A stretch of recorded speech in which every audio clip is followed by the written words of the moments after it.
My wife, who's going to have a baby, wanted us to name it after her ex-boyfriend's pic. I said no, so she left to think. Later, I found out she's been cheating with him for a whole year. So my wife Dana and I found out we're having a baby about a month ago. We've been married for 3 years and we're both 28. We're excited about the pregnancy and plan to go through with it. Dana and I actually went to high school together, but we didn't start dating until later. We were friends back then, but she moved away for college and ended up marrying her first husband, Alex, right after they graduated when she was about 22. They only stayed together for a year before splitting up. I'll explain more about that later. After high school, Dana and I kind of drifted apart, but we reconnected when she moved back to our hometown after her divorce. A mutual friend invited her to a Thanksgiving dinner several years ago, and that's where we saw each other again for the first time since high school. We hit it off that day and ended up exchanging numbers. We became really close friends over the next year, and eventually she asked me out. I said yes because I liked her and we could see a future together. After dating for a couple of years, we decided to tie the knot, and now we've been married for almost 4 years. When we found out we were pregnant, both Dina and I were over the moon. Our relationship had been pretty amazing up until this point. Sure, we had our disagreements like any other couple, but they were always resolved quickly, and we never had any major fights. That is until we started discussing baby names. It's only been a month, but Dana's already really excited and started talking about names right away. When we found out she was pregnant, she seemed pretty set on the name Philip if it was a boy. I didn't mind the name. We were just brainstorming anyway, and we could always change it later. However, we hit a bump when we announced the pregnancy to our friends about 2 weeks ago. We decided to host a dinner for a couple of them to share the news. Our families already knew, but this was for our friends. They were all happy for us until Dina brought up baby names during dinner. She mentioned Philip for a boy, and I noticed her best friend Wendy seemed surprised but didn't say anything. After dinner, Wendy asked to borrow my lighter for a smoke, and we went outside. Dana joined us even though she doesn't like smoking. Once we were alone, Wendy told me she needed to talk to me about something important. At first, I was worried she was going to make a move on me, but instead, she dropped a bombshell. Philip was the name Dina had chosen during her first pregnancy. When she was still with Alex, Wendy started off by saying, "You probably already know this, but I had no idea." Everything she told me was completely new information. She explained that Alex and Dana separated after she lost their baby in the 5th month of her pregnancy. Alex, overwhelmed with grief, started cheating on her. Wendy, being friends with Dana since childhood, knew all the details. She revealed that Dina and Alex had planned to name their baby boy Philip. However, after the loss of the baby, their relationship spiraled into daily fights, leading Alex to cheat with a coworker. He eventually confessed and they got divorced. This version of events was entirely different from what I had heard before. Dana had told me they divorced due to constant fighting and incompatibility without mentioning the loss of their baby or Alex's infidelity. I had believed her version until now. It never crossed my mind that she might be hiding the truth, as she didn't come off negatively in the real story. I couldn't understand why she would keep such significant details from me, especially since I wouldn't judge her either way. Anyway, Wendy felt it was her duty to inform me about the significance of the name. Even though she's Dana's best friend, I thanked her for sharing the backstory of the name, but she unwittingly revealed much more than just that. I managed to keep my composure while our friends were still around, but as soon as they left, I confronted Dina about what Wendy had disclosed. Initially, she denied everything, suggesting Wendy was joking. However, I knew Wendy wouldn't joke about something like that, so I pressed Dina for the truth. Eventually, she admitted that Wendy's account was accurate.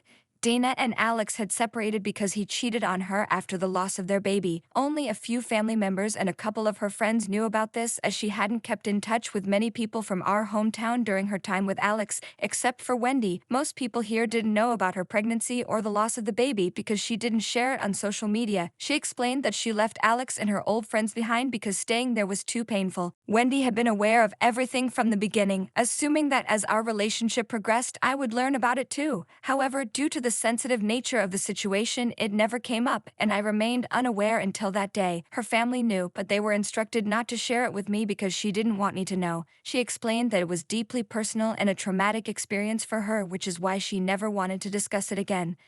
Despite my desire to respect her trauma and move past the topic, I couldn't ignore the need for answers. I expressed my understanding of her trauma, but emphasized the necessity of discussing certain unresolved issues. I couldn't comprehend why she hadn't been honest with me, especially after we got married. It felt significant, and I believed I should have been informed. Furthermore, her intention to name our baby with a name she had chosen with her cheating ex-husband seemed perplexing. As she had distanced herself from her past, including Alex and her old friends, due to the trauma it caused. Why hold onto a name associated with that past? It didn't make sense to me. I attempted to engage her in conversation, but she seemed disinterested, absorbed in scrolling through Instagram on her phone. Frustrated, I insisted that she needed to communicate with me because I felt entitled to the truth. She snapped at me, claiming she owed me nothing now that I knew. She accused me of being jealous, insecure, and narcissistic for pressing her to discuss painful memories. I apologized immediately but insisted that we needed to address everything eventually as I felt betrayed and hurt. However, she refused, escalating the argument. After nearly half an hour of fighting, she decided to leave, packing her belongings and heading to her parents' house to calm down. She suggested I reflect on my behavior and approach her like an adult when ready. Exhausted from the argument, I let her go, feeling hurt by her attempt to belittle my feelings and minimize the significance of her deception. It was the first time she had left after such a major fight, leaving me unsure of what to do next. Trying to distract myself, I threw myself into work for the next couple of days, hoping for contact from her, but received only silence. This silence was more distressing than the argument itself.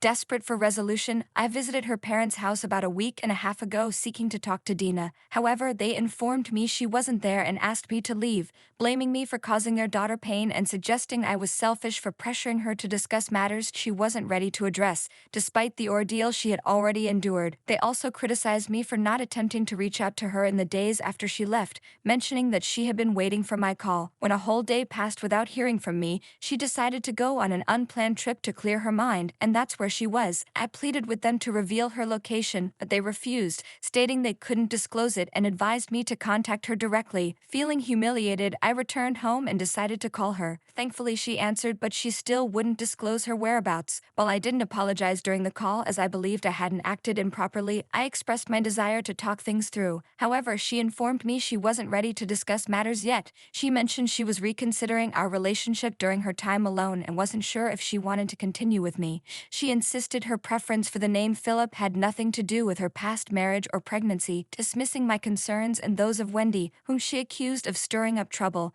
She criticized me for not reaching out to her after the fight, despite making her feel awful. I tried to explain that my concerns were valid given her years of deception, but she brushed them aside. She informed me she would be away for a few more days and urged me to contemplate everything. She proposed that if I could accept her past and her reluctance to discuss it, we could seek counseling to work through our emotions. However, if I continued to oppose naming our child Philip, she would file for divorce. She explained that she couldn't be with someone who didn't understand her, leaving the decision up to me. Before I could respond, she ended the call. I was torn about what to do, so I couldn't give her an answer when she returned a few days later. When she called on her return, I admitted I hadn't made up my mind and needed more time. She agreed, but each day that passed without a decision made her lose faith in me, which hurt. It's been a while, and I still haven't talked to her because I'm unsure of what to do. It's a complex situation. I want a future with her and our child, but her behavior makes it seem impossible. I can't easily forgive her deception or her dismissal of my feelings. I can't confide in my friends or family about this as it feels too personal. With a heavy heart, I've come to realize that if we can't resolve our issues, divorce might be the only option, though it's a last resort. Despite our dysfunctional relationship, I want to try to make things work. When I told Dana, she expressed a similar sentiment, but she urged me to consider more than just myself, irritating me a bit. Nevertheless, I want her to come home so we can talk and resolve our issues. I needed her to return home so we could have a face-to-face conversation and resolve our issues, so I brushed aside my irritation and insisted we discuss matters in person. She agreed, and we met last night when she returned home. I noticed she had a tan, indicating she had been at the beach, which annoyed me. While I was trying to salvage our marriage, she seemed to be enjoying herself. Despite her curt demeanor, we proceeded with the much-needed conversation. I expressed my frustrations about how she had invalidated my feelings and downplayed the seriousness of her actions. I acknowledged her trauma but emphasized that honesty could have spared us this ordeal. Surprisingly, she understood my perspective and apologized, a welcome change in her attitude. However, she also expressed her upset, revealing she had been waiting for my call after the party when I found out the truth. She was hurt that it took me 3 days to reach out, feeling neglected and unimportant. Even when I visited her parents, I waited until after work to seek her out, which further hurt her. I attempted to defend myself, explaining that I was struggling mentally and emotionally at the time. While I apologized, I also pointed out that she could have reached out to me. However, she countered, stating that as the pregnant one, I should have prioritized her well-being. I tried to convey that I was concerned about her, but I was also dealing with my own feelings of distress. She then criticized me for not trying to locate her when I learned she wasn't staying with her parents but was on a solo trip. I explained that I respected her need for space and trusted her judgment to keep herself and our future child safe. However, she found my explanation unsatisfactory, feeling let down by my lack of effort to find her and ensure her safety. This disappointment contributed to her doubts about our relationship. Despite my attempts to clarify my concerns and intentions, she accused me of not caring enough about her, leading to another argument. She expressed feeling uncertain about my level of care and commitment. She expressed uncertainty about continuing our relationship and decided she needed more time apart to sort through her feelings. Since then, we haven't communicated and I'm left uncertain about our future. It's frustrating because I've been eager to reconcile, but it seems she's unwilling to compromise and portrays me as the villain for expressing my emotions. Later, I discovered something devastating. While discussing the situation with Wendy, she revealed that Dena had been having an affair. This came as a shock, as I hadn't confided in anyone about our recent conflicts. Wendy explained that she had been waiting for me to reach out and share my concerns. She felt conflicted about revealing Dena's affair, fearing she would only add to the trouble she had already caused by disclosing the truth about Dena's past divorce and the significance of the name Philip.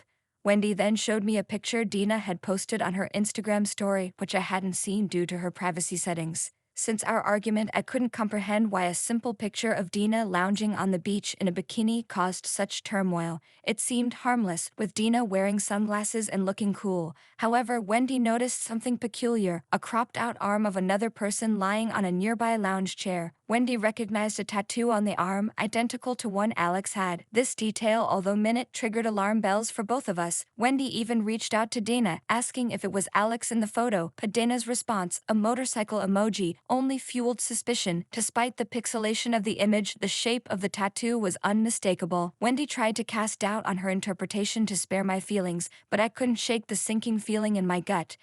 Dena's smug response further solidified my suspicions. After our conversation, I immediately called my dad and requested to be put in touch with a divorce lawyer. I messaged Dena about the picture, but her silence only confirmed what I already knew, the truth about her infidelity. I've come to terms with the fact that she was cheating on me, and it explains her strange behavior and constant fights. As painful as it is, this revelation gives me the justification to prioritize myself without feeling guilty. I can't bear to continue dealing with her and just want to move on. Update: it's been 2 months since I initiated the divorce process. There was a lot of drama, but eventually Dena confessed to cheating with Alex for almost a year. Alex moved closer to her after they rekindled their relationship during a work conference. She apologized, but it meant little to me. There's uncertainty about the baby's paternity, but if it's mine, I'll seek full custody. I'm undergoing therapy to cope with the emotional turmoil.